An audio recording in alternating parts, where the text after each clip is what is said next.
Practical है, practical number 6 है कि 8 है? 8 है। Verify law of polygon of forces. Polygon का क्या मतलब होता है? अच्छा, ये हमने वेरीफाई करना है law of polygon of forces using Graves and operators. Poly का मतलब होता है मैनी, यानी कि एक ऐसी फिगर जिसकी बहुत सारी साइड्स हों, उसे हम कहते हैं पॉलीगॉन। तो हमने एक पॉलीगॉन बनानी है with the help of Graves and operators, और उसको फिर ये जो पहला लफ्ज लिखा हुआ वेरीफाई, उसको हमने वेरीफाई करना है कि वो सही बनी है या नहीं बनी है। वैसे आपको पता है कि जो एक्सपेरिमेंट्स होते हैं ना, उसके अंदर एरर्स होते हैं, ठीक है। एरर्स मुख्तलिफ किस्म के हो सकते हैं, ह्यूमन एरर हो सकता है, किसी इंस्ट्रूमेंट के अंदर इनबिल्ट एरर हो सकता है, तो एनवायरनमेंट की वजह से एरर हो सकता है। तो कोई ना कोई एरर उसके अंदर ज़रूर आता है, यानी कि 100% रिजल्ट हो सकता है आपके पास ना आए। 100% आ जाए तो वेल एंड गुड, अगर नहीं आता तो फिर वो एरर कितना है, उस एरर को हमने मेजर करना होता है, ठीक है। तो वो जो उसकी मेजरमेंट होती है, और वो आप अलग से एरर उसको शो कर सकते हो, जितने तरीकों से भी आप फाइंड कर सकते हैं। यहाँ पे हम 2 तरीकों से इसका एरर कैलकुलेट करेंगे, ठीक है। तो ये इसकी वेरिफिकेशन हो जाएगी कि हाँ जी आपने ये एक्सपेरिमेंट किया है और सही किया है विद कैलकुलेशन ऑफ एरर, ठीक है।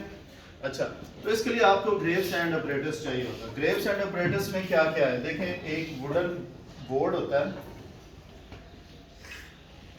ये फर्स्ट टाइम यूज करने लगे आप, इससे पहले तो नहीं किया। ये एक आयरन स्टैंड के अंदर, ये जो है ना, ये आयरन का पोर्शन है सारा, अभी आप देख लेंगे इसको फिजिकली भी, और ये स्टैंड है इसका, इसके अंदर ये वुडन बोर्ड है, ये सारा, ये रेक्टेंगुलर शेप का जो इसके अंदर फिक्स होता है, ठीक है। इसके ऊपर 2 पुलीज आप यहाँ पे लगाओगे इस कॉर्नर से मुनासिब फासले पे, और तकरीबन इतने ही फासले पे ये दूसरी पुली लगा दें। इस कॉर्नर से 2 पुलीज होगी। अब क्योंकि अगर तो हमने लॉ ऑफ ट्रायंगल और पैरेललोग्राम लॉ वेरीफाई करना होता तो फिर हमें सिर्फ ये 2 पुलीज लगानी थी, या लेमिस थ्योरम करना होता तो 2 पुलीज की जरूरत पड़नी थी। लेकिन अब हम कर रहे हैं पॉलीगॉन ऑफ फोर्सेस, तो इसके लिए हम 4 पुलीज लगाएंगे। 2 इधर साइड्स पे लगा दें, थोड़ा सा इंक्लाइंड हो ये भी, ठीक है। तो अब एक प्लेन पेज, प्लेन शीट जो वाइट पेज होता है जिसके ऊपर लाइंस नहीं होती, वो आपने थंब पेंस की मदद से इस वुडन बोर्ड के ऊपर फिक्स कर देनी है, ठीक हो गया। अच्छा, अब नेक्स्ट इसमें क्या करना है, नेक्स्ट स्टेप में आपने ये देखना है कि क्या ये जो वुडन बोर्ड है, जिस टेबल के ऊपर आपने इसको रखा हुआ है, क्या उस टेबल के ऊपर बिल्कुल ये 90 के एंगल पे है, यानी कि आप यहाँ पे इसे रखते हो इस टेबल के ऊपर, तो इसके साथ ये 90 के एंगल पे होना चाहिए। बार बार ऐसे होता है कि ये जो वुडन बोर्ड है ये आगे की तरफ झुका होता है या साइड वेज होता है, लींड होता है, तो वो लींड नहीं होना चाहिए। उसके लिए आपने इसको बिल्कुल 90 के एंगल पे सेट करना है। उसके लिए क्या करना पड़ता है, अगर तो आप बिल्कुल एग्जैक्ट करना चाहते हो तो आपके पास एक होती है प्लम लाइन, जिसे हम कहते हैं प्लम लाइन, साल जो मिस्त्री नहीं यूज करते, ये दीवार बनाते हैं, उसकी वजह से आपने इसको सीधा करना है। वो यहाँ पे पड़ी हुई है, आप वो भी यूज कर सकते हो। लेकिन एक क्विक मेथड इसका ये है कि आप अंदाजे से इसको 90 के एंगल पे सेट कर लो। और ये लींड क्यों होगा आगे, लींड इसलिए होगा कि ये जो इसका आयरन स्टैंड है ना, ये यहाँ से जो यूज कर करके इसको, इधर देखो भाई, यूज कर करके ये जो वुडन बोर्ड होता है ये इसके अंदर ये लूज हो जाता है। लूज होने की वजह से ये फॉरवर्ड या बैकवर्ड ये लींड होता है, झुक जाता है थोड़ा सा, बिल्कुल 90 के एंगल पे नहीं रहता। तो आपने यहाँ पे पेपर की पैकिंग लगा देनी है, तो ये स्ट्रेट हो जाएगा। उसके बाद अगर फिर भी कोई थोड़ा बहुत डिफरेंस है साइड वेज का, तो ये जो यहाँ पे स्क्रूज लगे होते हैं, 3 स्क्रूज होते हैं, इन स्क्रूज को आपने टाइट और लूज करना है, तो ये बिल्कुल स्ट्रेट इसके ऊपर सेट हो जाएगा, टेबल के साथ 90 के एंगल पे ये आ जाएगा। समझ आ रही है कि नहीं? अच्छा, अब ये ऑपरेटर सेट हो गया। उसके बाद आपको चाहिए होंगे कुछ वेट्स। वेट्स कितने चाहिए होंगे, देखें कितनी पुलीज हैं, 4 पुलीज हैं। 4 तो वेट ये हो गए जो इन पुलिस के ऊपर से आपने थ्रेड गुजार के हैंग करने हैं, और 5वां वेट जो कि अननोन होगा वो आपने यहाँ पे हैंग करना है। यहाँ पे हमने देखें इससे ये प्रैक्टिकल करते हुए, वैसे ये तो यहाँ तक तो बिल्कुल ये एक प्रैक्टिकल बनता है, लेकिन हम इसके साथ इसका दूसरा पार्ट भी ऐड कर सकते हैं कि find unknown weight using law of polygon forces. एक तो वेरिफिकेशन का और दूसरा अननोन वेट भी फाइंड कर सकते हैं। तो यहाँ पे हम वो करेंगे, ठीक है। तो अननोन वेट के लिए आप जो पांचवा वेट होगा वो एक ब्लॉक, वुडन ब्लॉक आपको दिया जाएगा, वो ब्लॉक आप यहाँ पे हैंग कर दोगे। तो टोटल इसके साथ कितने वेट हैंग होंगे? 5 वेट्स, 5 वेट। तो देखिए पहला वेट आपके पास W1 इन ग्राम्स होगा। वेट की यूनिट्स क्या होते हैं? वेट, फोर्स और टेंशन, इन तीनों की यूनिट्स क्या होते हैं? न्यूटन होते हैं। लेकिन हमने यहाँ पे ग्राम लिखा है क्योंकि हमें जो मास मिलेगी ना, जो वेट मिलेंगे वो ग्राम्स में होंगे, तो बाद में हम उनको कन्वर्ट कर लेंगे न्यूटन में। न्यूटन में कैसे कन्वर्ट करोगे ग्राम्स को? आपके पास फार्मूला होता है W is equal to mg, यानी कि मास अगर यहाँ पे आप किलोग्राम्स में पुट करो और 9.8 मीटर पर सेकंड स्क्वायर से मल्टीप्लाई करें तो वो वेट बन जाएगा और न्यूटन में आ जाएगा। तो देखिए मास अगर फर्ज करें 40 ग्राम है तो 40 डिवाइडेड बाय 1000 ये किस में हो जाएगा? किलोग्राम में हो जाएगा, और multiplied by gravitational acceleration 9.8 metres per second square, तो ये हो जाएगा kilogram metres per second square, और ये होता है 1 kilogram metre per second square is equal to newton. तो इस तरह आप इसको न्यूटन में कन्वर्ट कर सकते हो आसानी से। अच्छा, ये पहला वेट हो गया और इसको आप कन्वर्ट करेंगे न्यूटन में, या तो यहीं पे से न्यूटन में कन्वर्ट करें या फिर ये सारा एक्सपेरिमेंट परफॉर्म करें और एंड पे जो आंसर आए उसे आप न्यूटन में कन्वर्ट कर लो, ठीक है। दूसरा वेट होगा, आप कुछ रैंडम वेट पैंस के अंदर डालेंगे ग्राम्स में और फिर न्यूटन। फिर तीसरा वेट होगा, लेकिन अभी ये फिक्स नहीं करने कि ये कितना है, ये कितना है और ये कितना है, ठीक है। ये मैं आपको मेथड बताता हूँ, बाद में आपको पता चलेगा कि कितना कितना वेट इसके अंदर होगा ये, और ये भी आगे न्यूटन में। और last and final fifth weight जो होगा W, ये आपने फाइंड करना है ग्राम्स में भी और न्यूटन में भी। और ये इस तरह का एक ब्लॉक होगा, ये इसके साथ हुक लगी होगी, इस ब्लॉक को आप हैंग करोगे पांचवें वेट के तौर पे, ठीक है। अच्छा देखिए, ये जो 5 वेट्स हैं इनके साथ आपको दिए जाएंगे 5 थ्रेड्स।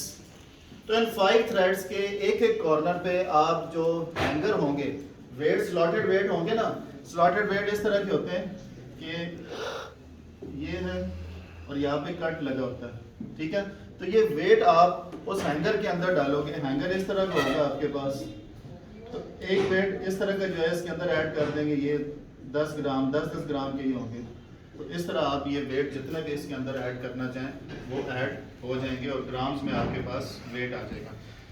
तो ये जो हैंगर है ये 4 हैंगर्स होंगे, उनके साथ 4 थ्रेड्स होंगे, वो आप उनके साथ बांध देंगे, और बाकी जो इसके 5 एंड्स होंगे इनको आप आपस में एक गिरा लगा दो, ठीक है।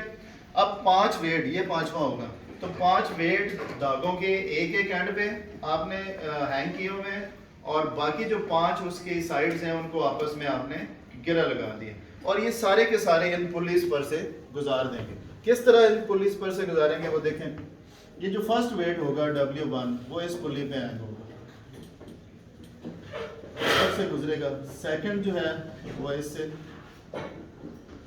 W2, थर्ड इस पुली से, W3, और फोर्थ इससे W4, और जो थ्रेड्स पुली के ऊपर से पास करेंगे वो सारे एक पॉइंट पे, ज़ाहिर नॉट लगी हुई है,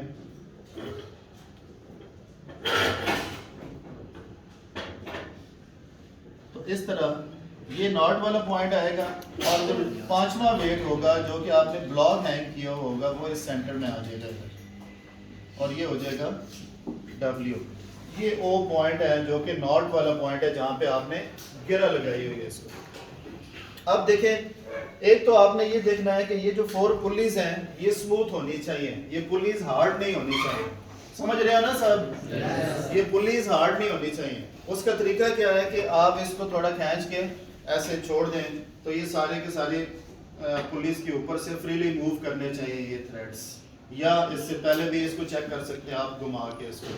पुलिस हार्ड नहीं होनी चाहिए वरना ये गलत रीडिंग आएगी आपके पास। अच्छा अब जी देखें, इसको लाना है आपने इक्विलिब्रियम में। ये सिस्टम ऑफ 5 फोर्सेस है, 5 कॉन्करेंट फोर्सेस हैं। कॉन्करेंट फोर्सेस वो होती हैं जो किसी एक पॉइंट पर से पास कर रही होती है, एक पॉइंट पे एक्ट कर रही होती है। तो ये 5 फोर्सेस हैं। इन फोर्सेस के अंदर टेंशन किस डायरेक्शन, जिस डायरेक्शन में इसके ऊपर पुल लग रही है उस डायरेक्शन में थ्रेड्स के अंदर फोर्स होगी या टेंशन होगी और वही उसकी डायरेक्शन होगी। ठीक है, मसलन ये फर्स्ट है W1, तो W1 की वजह से इस थ्रेड के अंदर जो टेंशन है वो इस डायरेक्शन में, तो इसको आप T1 भी कह सकते हो, या इसके अंदर जो फोर्स होगी वो F1 होगी। ठीक है, फिर इस वेट की डायरेक्शन में ये F2 की डायरेक्शन होगी, ये F3 की डायरेक्शन होगी और ये F4 की होगी और इसके अंदर F हो जाएगी। ठीक है, जो कि अननोन है और यही आपने फाइंड करनी है फोर्स या वेट। अब इसको इक्विलिब्रियम में लाने का क्या तरीका है? देखें, इक्विलिब्रियम में हम इसे तब कंसिडर करते हैं जब ये नॉट वाला पॉइंट या तो इस पेज और बोर्ड के सेंटर में हो या राउंड अबाउट सेंटर हो, सेंटर के करीब हो। अब आपने जो इसके अंदर वेट रखे थे वो तो रैंडम रखे थे इन चारों पैन्स के अंदर, आपने कोई फिक्स नहीं किया है कि W1 इतना है, W2 इतना है, W3 और W4 इतना है। अब आपने क्या करना है, इसको इक्विलिब्रियम में लाना है, यानी कि इस नॉट को सेंटर में लाना है। अगर ये नॉट सेंटर से नीचे है तो आप इन पैन्स के अंदर से कुछ वेट रिमूव कर देंगे, निकाल देंगे, तो क्या होगा, ये पैन, ये नॉट जो है ये ऊपर मूव कर जाएगी। अगर ये नॉट फर्स्ट करें सेंटर से ऊपर है तो आप इन पैन्स के अंदर कुछ वेट ऐड करोगे तो ये डाउनवर्ड मूव करेगी। तो जब ये सेंटर में हो या तकरीबन सेंटर में हो तो उस वक्त आप इसे छोड़ दें और इसको रीचेक कर लें। रीचेक कैसे करेंगे, इस तरह को थोड़ा डाउनवर्ड खींच के आप छोड़ दें तो ये दोबारा अगर उसी पॉइंट पे आ जाता है तो इसका मतलब ये इक्विलिब्रियम में, ये सिस्टम ऑफ फोर्सेस इक्विलिब्रियम में। इक्विलिब्रियम में होने का क्या मतलब है, तवाज़ुन में होने का, कि ये जितनी फोर्सेस हैं ये सारी इस O पॉइंट के ऊपर जो एक्ट कर रही हैं ये एक दूसरे के इफेक्ट को कैंसिल कर रही हैं। ठीक है, समझ आ रही है, एक दूसरे के इफेक्ट को कैंसिल कर रही है, डिफरेंट डायरेक्शंस में ये एक्ट कर रही है। और नेट इफेक्ट इनका क्या हो गया, जीरो हो गया। नेट इफेक्ट जीरो, यानी कि sum of all the forces is equal to zero. तो अब ये इक्विलिब्रियम में आ गया जब ये नॉट सेंटर में आ गई। ये मेन पॉइंट है यहाँ पे, समझ आइए। अब आप नोट कर लें कि किस पैन के अंदर कितना कितना वेट है। कब नोट करना है ये, जब ये नॉट सेंटर में आ जाए, रुक जाए, इक्विलिब्रियम में आ जाए, उस वक्त देखें कि इन चारों पैन्स के अंदर कितना वेट है। फर्ज करें इसके अंदर है 40 ग्राम, इसके अंदर है 50, इसके अंदर 40, इसके अंदर 50। ये मैंने रैंडम ऐसे सपोज कर लिया। ठीक है, आपने उतने लिखने हैं जितने उस वक्त एक्चुअली होंगे पैन्स के अंदर। समझ आ गई है? अच्छा, और ये पांचवा आपने फाइंड करना है, ये आपने अपने पास नोट कर लिया। अब देखिए, ये जो आपने यहाँ पे एक प्लेन शीट भी लगाई हुई है और फोर्सेस जो है वो तो इन थ्रेड्स के अंदर हैं या स्ट्रिंग्स के अंदर हैं। तो आपको चाहिए कि आपके पास फोर्सेस जो है वो इस शीट के ऊपर हो, जो आपने वाइट शीट लगाई है। और ये शीट होती है परफॉर्मेंस शीट। ये आप जब प्रैक्टिकल की कॉपी के अंदर एक्सपेरिमेंट लिखोगे तो ये परफॉर्मेंस शीट आपने लगानी है, सादे पेज के ऊपर स्टेपल करना है इसको। ठीक है, अच्छा, अब आप क्या करोगे, ये फोर्सेस शिफ्ट करोगे इस शीट के ऊपर। उसके लिए आपको एक मिलेगी मिरर स्ट्रिप, आईना जिसे कहते हैं, एक छोटा सा आईना इस तरह का मिलेगा। वो आप लाओगे हर थ्रेड के नीचे, बॉटम पे और टॉप पे, इसकी लोकेशन नोट करने के लिए। मसलन ये फर्स्ट फोर्स है F1, इसका ये बॉटम है, ये टॉप है। ठीक है, तो इसकी लोकेशन के लिए हमें 2 डॉट्स चाहिए इसके पेज के ऊपर। तो ये थ्रेड जो है, ये जो मिरर है आपके पास, ये इस थ्रेड के नीचे रखें। देखें, ये थ्रेड है, इस साइड पे बोर्ड है और आप मिरर इसके नीचे बोर्ड के ऊपर आपने रखा। तो आप एक आंख बंद करके अगर देखें, एक आंख बंद करके, तो आपको जो इसका, इस धागे का जो इमेज है वो इस मिरर के अंदर नजर आएगा। ठीक है, आंख बंद करके देखेंगे तो वो या राइट पे होगा या लेफ्ट पे होगा। तो आप क्या करेंगे, एक आंख बंद किए हुए अपनी आई को राइट या लेफ्ट मूव करोगे तो साथ वो इमेज भी मूव करेगा राइट लेफ्ट। आपने क्या करना है, उस इमेज को इस धागे के नीचे बिल्कुल छुपा देना है, यानी कि इन लाइन हो जाए, बिल्कुल एक सीध में हो जाए दोनों। यानी कि आपको इसका इमेज ना नजर आ रहा हो मिरर के अंदर इस धागे का, तो इसका मतलब ये इन लाइन हो गया। और फिर आपने एक आंख बंद किए हुए आपने पेज के ऊपर बिल्कुल धागे के नीचे एक डॉट लगा देना, ठीक हो गया। फिर आपने वही इसी तरह वही प्रोसेस यहाँ पे रिपीट करना है और एक डॉट और लेना है। तो देखें ये दो डॉट्स जो हैं जब आप इनको मिलाओगे स्केल रख के तो आपको इस थ्रेड के अंदर जो फोर्स है उसकी लोकेशन मिल जाएगी। सही है, समझ आ गई, क्लियर हो गया। यही प्रोसेस आप इन सब थ्रेड्स के साथ रिपीट करोगे तो आपको हर थ्रेड के लिए कितने डॉट्स मिलेंगे? दो डॉट्स मिल जाएंगे। गुड। तो इस तरह आपके पास ये 5 की 5 फोर्सेस जो हैं ये शिफ्ट हो जाएंगी शीट के ऊपर, ठीक है। अब जब शीट के ऊपर शिफ्ट हो जाएंगी तो आपके पास इस तरह की फोर्सेस आएंगी। आपने इनको मिला लेना है एक स्केल के थ्रू। हर दो डॉट्स को आपने स्केल रख के आपस में मिला लेना है। इस तरह एक्स्ट्रा प्लॉट भी होंगी और ये नेक्स्ट आ जाएगी। तो ये आपके पास कौन सी हो जाएगी? F1, F2, F3, F4 और ये F5। आपने डॉट्स को मिलाया इस तरह तो आपके पास इस तरह का ये फोर्सेस जो है वो आ जाएंगी पेज के ऊपर। अब देखिए आपके पास फोर्सेस आ गई, आपको फोर्सेस की डायरेक्शन भी पता है कि डायरेक्शन कौन सी है। इस फोर्स की ये डायरेक्शन है, इसकी ये और इसकी ये डायरेक्शन। लेकिन देखिए ये वेक्टर्स हैं। फोर्स क्या होती है? वेक्टर क्वांटिटी होती है। और वेक्टर के अंदर क्या होता है? मैग्नीट्यूड और डायरेक्शन। डायरेक्शन तो आपको पता है, ये डायरेक्शन है, इसकी एरो से आप शो कर दोगे, वहां पे आपने शो किया। लेकिन मैग्नीट्यूड को आप यहाँ पे किस तरह शो करोगे? यानी कि ये आपके पास वेक्टर्स हैं तो वेक्टर के अंदर मैग्नीट्यूड क्या होती है? उसकी लेंथ होती है। उसकी टेल से लेके उसके हेड तक जो लेंथ है वो उसकी मैग्नीट्यूड होती है। तो आपने क्या करना है, एक स्केल बना लेना है। Let 10 gram is equal to 1 centimetre. आपके पास वेट किस में है? ग्राम्स में है ना, या न्यूटन्स में है, ठीक है। तो आप 10 ग्राम इक्वल टू 1 सेंटीमीटर आपने स्केल बना लिया। तो यहाँ पे कितना था? 40 ग्राम था। ये कितना हो जाएगा? ये 5 सेंटीमीटर, 4 सेंटीमीटर और 5। तो इस तरह आपके पास इन वेक्टर्स की लेंथ भी आ गई, यानी कि मैग्नीट्यूड भी आ गई। आप यहाँ पे स्केल रखो, यहाँ पे स्केल रखो और मेजर कर लो 4 सेंटीमीटर कहाँ तक बनता है। फर्स्ट करें यहाँ तक बनता है तो ओ ए इसको कट कर दें, एरो से आपने वेक्टर शो कर देना है F1 is equal to 4 centimetre. इसको दूसरे को मेजर करें, ये अगर 5 है, सपोज यहाँ तक बनता है, कट करें एरो से 5 सेंटीमीटर F2। ये अगर 4 बनता है, यहाँ तक OC 4 सेंटीमीटर, ये 5 बनता है तो ये 5 सेंटीमीटर। तो आपके पास चारों वेक्टर्स की लेंथ आ गई। इसकी लेंथ नहीं है, आपके पास मौजूद नहीं है, ये आपने फाइंड करनी है। या फाइंड करोगे तो फिर आप अननोन वेट भी फाइंड कर लोगे, ठीक है। अब क्या करना है? अब इन वेक्टर्स को ऐड करना है। अकॉर्डिंग टू वेक्टर एडिशन का एक ही रूल है फिजिक्स में, कौन सा है? Head to tail. आप देखिए, आप अब हेड टू टेल रूल से क्या करते हो? फर्स्ट वेक्टर का हेड, सेकंड वेक्टर की टेल, सेकंड वेक्टर का हेड, थर्ड वेक्टर की टेल एंड सो ऑन। और रिजल्टेंट कैसे ड्रॉ करते हो? From first vector's tail to last vector's head. इस तरह आप रिजल्टेंट ड्रॉ कर लेते हो। हमने यहाँ पे भी वही काम करना है, जरा गौर से देखना है इसको। अब देखिए, वेक्टर को शिफ्ट करने के लिए क्या हम इस वेक्टर को F2 को F1 के हेड पे शिफ्ट कर सकते हैं? क्या कंडीशन होगी, कब शिफ्ट कर सकेंगे? देखो, ये वेक्टर के अंदर ये दो ही कंडीशंस हैं, मैग्नीट्यूड की और डायरेक्शन की। अगर जो इस वेक्टर की मैग्नीट्यूड और डायरेक्शन यहाँ पे है वही अगर शिफ्ट करने के बाद यहाँ पे भी हो तो फिर आपने उसको सही शिफ्ट किया, इसका मतलब आप शिफ्ट कर सकते हो। लेकिन अगर डायरेक्शन चेंज होगी या मैग्नीट्यूड चेंज होगी जरा सी भी, तो फिर वो ओरिजिनल वेक्टर नहीं रहेगा जो आपने शिफ्ट किया होगा, ठीक है। तो मैग्नीट्यूड तो उसकी लेंथ होती है, वो तो जितनी यहाँ पे उतनी आप वहाँ पे मेजर करके कर सकते हैं। एक्चुअल प्रॉब्लम कहाँ पे आता है? डायरेक्शन का।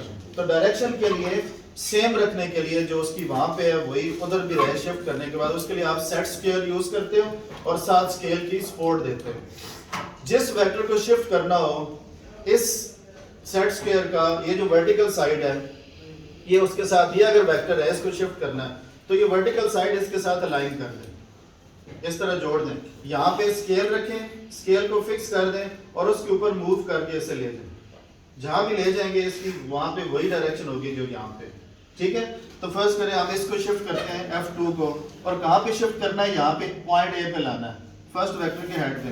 तो आप इसको यहाँ से इसके साथ अलाइन करें, स्केल की सपोर्ट दें इस तरफ। अब देखिए ये साइड इसके साथ अलाइन है ना, तो आप इसके ऊपर मूव करके दूसरे के हेड तक ले, ये हम इसके हेड तक ले, यहाँ पे एक लाइन लगा दें। अब ये लाइन जितनी इस लाइन की यहाँ पे लेंथ थी इस वेक्टर की उतनी मेजर करें, यहाँ तक कट करें B, F2 आपके पास आ गया 5 सेंटीमीटर। तो आपने ये वेक्टर यहाँ पे शिफ्ट कर दिया, ये वाला वेक्टर F2 आपने इसके ऊपर शिफ्ट कर दिया, ऐड कर दिया इसको यहाँ। अब इसको शिफ्ट करना है 3 को किसके ऊपर, F2 के हेड पे। तो इसके साथ ये लाइन किया, स्केल की सपोर्ट दी और इसको मूव करके इसके हेड पे ले गए। तो फर्स्ट करें ये आता है 4 सेंटीमीटर, यहाँ तक हमने इसको कट किया, BC F3 वेक्टर है इक्वल टू 4 सेंटीमीटर। अब ये 3 वेक्टर ऐड हो गए F1, F2 और F3। अब चौथे को शिफ्ट करना है, इसके साथ आप इसको अलाइन करें, स्केल की सपोर्ट दें और इसको मूव करके इसके हेड पे लें। तो सपोज ये आता है यहाँ तक 5 सेंटीमीटर, यहाँ से आप मेजर कर लोगे, ठीक है। तो CD आपके पास F4 वेक्टर आ गया which is equal to 5 centimetre. तो अब ये सारे वेक्टर्स ऐड हो गए F1 plus F2 plus F3 plus F4। अब क्या करना है, अब इनका रिजल्टेंट आपने ड्रॉ करना है। रिजल्टेंट क्या होता है, from first tails to last head. First की टेल कौन सी है, ये यहाँ से आखिरी वेक्टर तक, लास्ट वेक्टर कौन सा है, ये D है, D तक। तो यहाँ पे आप एक लाइन ड्रॉ कर दें और डायरेक्शन कौन सी होगी, from first tails to last head, ये डायरेक्शन होगी। तो यहाँ पे आपके पास इसको आप रिजल्टेंट या F कह दें, ठीक है। और यहाँ से इसकी लेंथ मेजर करें O से D तक, ये लेंथ कितनी बनती है। फर्स्ट करें हम स्केल से मेजर करते हैं, इसकी लेंथ आती है जी 7 सेंटीमीटर। तो हम कहेंगे F is equal to 7 centimetre. ये आपका रिजल्टेंट आ गया। और अगर इसको कन्वर्ट करें कि ये जो हमने ब्लॉक यहाँ पे आइन किया था ये F के साथ था ना, 5वीं फोर्स थी, इसका वेट कितना है, तो वो आप स्केल से इसको कन्वर्ट कर दें। तो F या equal to W equal to 7 multiplied by 10 grams. तो ये कितना आ जाएगा 70 ग्राम। और इसको W is equal to mg से आप कन्वर्ट भी कर सकते हैं न्यूटन में। तो इसका मतलब ये जो वेट आपने हैंग किया था ये कितना आ गया 70 ग्राम। तो आपने अननोन वेट जो है यहाँ से फाइंड कर लिया। लेकिन अब आपने वेरीफाई भी करना है कि क्या ये जो पॉलीगॉन है ये पॉलीगॉन सही बनी है या नहीं बनी है, या इसमें एरर कितना है। तो देखें इसके साथ आपने ये मास अटैच किया ना, ब्लॉक अटैच किया हुआ है, तो इस थ्रेड की डायरेक्शन कौन सी होगी, स्ट्रेट डाउनवर्ड होगी। या ये थ्रेड समझें, ये वही थ्रेड है 5वां, और इसके साथ आपने ब्लॉक हैंग किया, तो इस थ्रेड की डायरेक्शन तो स्ट्रेट डाउनवर्ड होगी, यानी कि जमीन के ऊपर या टेबल के ऊपर 90 के एंगल पे होगी, इधर उधर तो नहीं हो सकती। तो इसका मतलब ये क्राइटेरिया है इसकी डायरेक्शन, जो इसकी डायरेक्शन होगी वही आपके ड्रॉ किए हुए इस रिजल्टेंट की भी डायरेक्शन होनी चाहिए। ठीक है, समझ आ रही है बात, सब समझ आ रहा है। जो इसकी डायरेक्शन है वही इसकी डायरेक्शन होनी चाहिए। तो उसके लिए आप स्केल इसके ऊपर रखें, इसके साथ ऊपर ना देखें कहाँ जा रहा है ये स्केल, आप बस इसके साथ F के साथ अलाइन कर दें, इसको इसके साथ हमने अलाइन कर दी, ठीक है। और एक लाइन डॉटेड लाइन लगा दो ऐसे, ये आ गया, ये आपके पास वेक्टर आ गया D प्राइम। अब देखो इस डॉटेड लाइन लगाने का क्या मतलब कि आपका जो ड्रॉ किया हुआ रिजल्टेंट है, ये जो फुल लाइन है, ये कहाँ पे होना चाहिए था, इस डॉटेड लाइन के ऊपर होना चाहिए था। तो इसका मतलब कुछ एरर है इसके अंदर। तो आप यहाँ से angle D prime O D ये फाइंड कर लोगे, ये 1 डिग्रीज आता है, 2 डिग्रीज या 3 डिग्रीज। तो उसके लिए क्या करोगे, आप एक प्रोट्रैक्टर यहाँ पे रखोगे, प्रोट्रैक्टर जो यहाँ पे आएगा 90 का एंगल, और उसकी बेस आएगी इधर, बल्कि इस तरह रखोगे, इस डायरेक्शन में ऐसे। तो आप देखोगे ये डॉटेड लाइन से आपका ड्रॉ किया हुआ रिजल्टेंट कितना उधर है, तो आपको ये एंगल थीटा बता देगा कि ये थीटा कितना आता है। ये 1 डिग्रीज डेविएट कर रहा है डॉटेड लाइन से, 2 डिग्रीज, 3 डिग्रीज या जितना भी, वो इसके अंदर एरर होगा, और आप वेरीफाई कर लोगे कि आपने ये जो पॉलीगॉन बनाई है ये सही बनाई। एक और एरर भी है, जो आपने ये वेट फाइंड किया, ये कितना फाइंड किया, 70 ग्राम। तो ये भी देखना है कि इसके अंदर कितना एरर है, क्या जो आपने वो ब्लॉक हैंग किया है एग्जैक्टली वो 70 ग्राम है या उससे कम ज्यादा है। तो आपको एक मिलेगा यहाँ से स्प्रिंग बैलेंस, उसके साथ आप ये ब्लॉक हैंग कर दें। स्प्रिंग बैलेंस के ऊपर 2 तरह के स्केल बने होते हैं, एक न्यूटन्स में और एक ग्राम्स में। तो इसके ऊपर जो पॉइंटर लगा होता है वो आपको बता देगा कि इसका कितना वेट है, ठीक है। फर्ज करें इसका वेट आता है 75 ग्राम्स, और आपका कितना है एक्सपेरिमेंटल, ये एक्चुअल वेट होगा, ये एक्चुअल वेट होगा। तो एक्चुअल में से आप माइनस कर लोगे एक्सपेरिमेंटल वेट जो आपने 70 ग्राम फाइंड किया, तो आपके पास वेट के अंदर जो एरर है वो आ जाएगा, कितना आएगा 5 ग्राम्स। तो ये था आपका law of polygon of forces, और इससे अननोन वेट फाइंड करना। समझ आ गया सबको? तो आप इसकी 3 रीडिंग्स लेते हो, और ये जो पेज होगा जब आप इसको इक्विलिब्रियम में ला लोगे और डॉट्स पेज के ऊपर ले लोगे, तो फिर आप पेज को उतार लेंगे और दूसरा स्टूडेंट अपनी शीट लगाएगा उसके ऊपर, क्योंकि हर एक की कॉपी में ये शीट लगनी है। तो उसके बाद तो ऑपरेटर्स का काम नहीं होता, सारी चीज़ें आपके पास नोट होती हैं, डॉट्स को मिला के ये कैलकुलेशंस आपने करनी होती हैं। कि एक तो ये है कि आपका ड्रॉ किया हुआ रिजल्टेंट की डायरेक्शन बिल्कुल इसके साथ इन लाइन होनी चाहिए, और उसके लिए हमने ये डॉटेड लाइन लगा दी इसके साथ स्केल को अलाइन करके।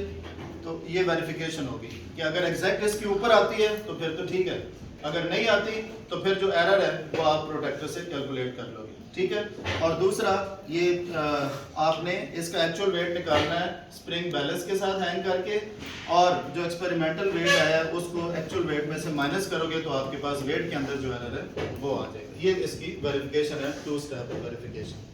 क्लियर? चलिए अब ऑपरेटर्स ले ले।